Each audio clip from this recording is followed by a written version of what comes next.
चिड़ियों की लंबी उड़ारी। हमारे घर में चिड़ियों का बसेरा था। उनकी चहचहाहट हमारी ज़िंदगी का हिस्सा थी।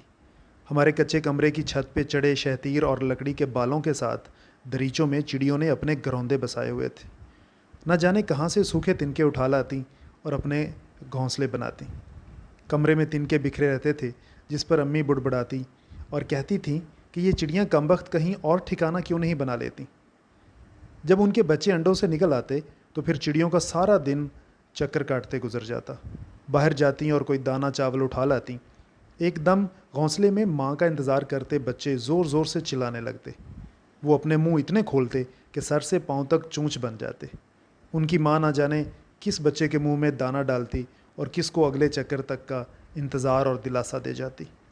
अगर कोई बोट चिड़िया का बच्चा घोंसले से फिसल कर बाहर गिर जाता तो हम दोबारा उसे घोंसले में रखते, मगर वो कम ही टिकता था, फिर से धड़ाम नीचे आ गिरता।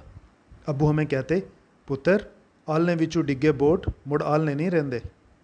घोंसलों से गिरे बच्चे अक्सर मर जाते थे। वो ना तो उड़ने को पर रखते थे और ना खाने पीने का ढंग। हम दिल में दुआ मांगते कि चोगा लेने के लिए शोर मचाते ये बोट कभी ना गिरें। वो बच्चे जब उड़ार हो जाते तो छोटी छोटी उड़ानें भरते। गिरते संभलते वो शाख शाख फिरते। चिड़िया उनकी खुराक का इंतज़ाम भी करती और उनको खुराक तलाश करने, उड़ान भरने और जीवन गुजारने की ट्रेनिंग भी करवाती रहती। हमारे कमरे में छत के करीब पिछली दीवार के साथ ईंटों की कनस थी जिस पे परातें, थाल, डोंगे, गागरें, छन्ने और दीगर बड़े बर्तन सजे रहते थे। कनस के दाएं कोने में पीतल की बड़ी कढ़ाई पड़ी रहती थी जो साल भर में एक आध बार इस्तेमाल होती होगी।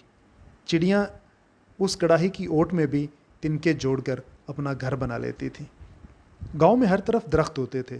हर घर के सहन में, खेतों के बन्नों पर, नालों, राजबाहों पे और गैर आबाद ज़मीनों पे नीम, कीकर, शीशम, बेरी, पीपल, लसूड़ी, शहतूत, बकायन, शरीं और गोंदनी के दरख्त होते थे। चिड़ियों को बैठने सस्ताने के लिए शाखों की कमी न थी। फसलें थीं तो दाना दुन का आम मिलता था। चिड़ियों के डार हर सू उड़ते फिरते और आसमान पे तरह तरह के डिज़ाइन बनाते जाते। सेहन में तंदूर के पास रखी कपास की छड़ियों पे अनगिन चिड़ियाँ बैठी रहती। सूरज डूबते वक्त इतना शोर मचाती कि आसमान सर पे उठा लेती, गोया सूरज के डूबने पे आहो बका कर रही हूँ। नीम के नीचे नलका लगा हुआ था। नलके के आगे खाडे में ठहरे पानी में चिड़ियाँ नहाती और नल पे बैठकर नन्ही नन्ही चूंचों से पानी की बूंदों की चुस्कियाँ लेती रहती। मिट्टी में बैठकर भी परों की सफाई सुथराई करती और गर्म दोपहरों को सब्ज़ पत्तों से लदी शाखों में दुबकी हाँपती रहती थीं। चिड़ियों को पकड़ने के लिए हम फाही लगाते थे। अम्मी सख्त खफा होती थीं, लेकिन कभी कभार हम बच्चे ज़िद करके इस शर्त पे इजाज़त ले लेते थे कि किसी चिड़िया का एक पर भी ना टूटेगा। छड़ियों की बनी टोकरी उल्टी रख देते। 2-2.5 फुट लंबी छड़ी एक तरफ टोकरी के नीचे अटका देते। बांध की लंबी रस्सी या धागा छड़ी से बांधकर एक सिरा हाथ में पकड़े थोड़ी दूर किसी ओट में दुबक कर बैठ जाते। टोकरी के आसपास और नीचे दाने चावल बखेर देते।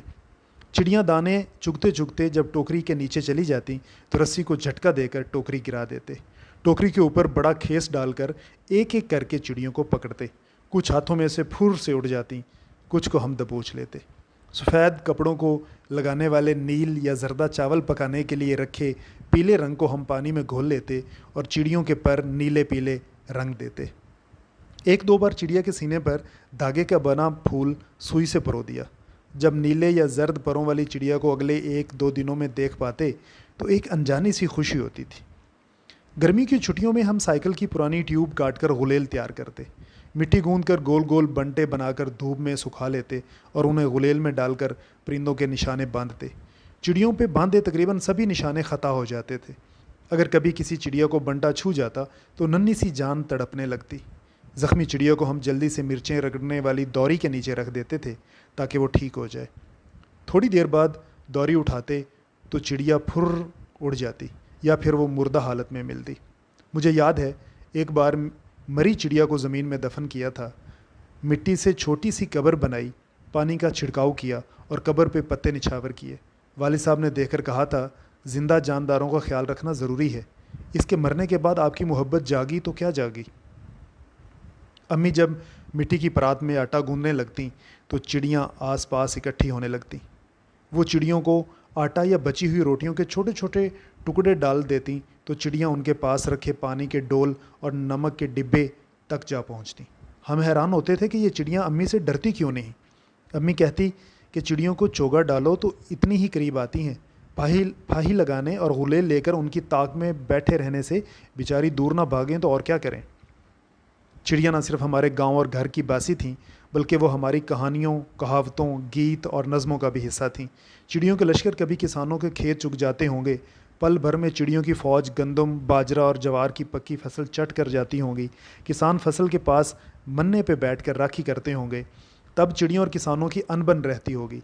तभी हमारी ज़ुबान में अब पछताए क्या होत, जब चिड़ियाँ चुग खेत, ऐसे फ़िक्रे दर आए होंगे।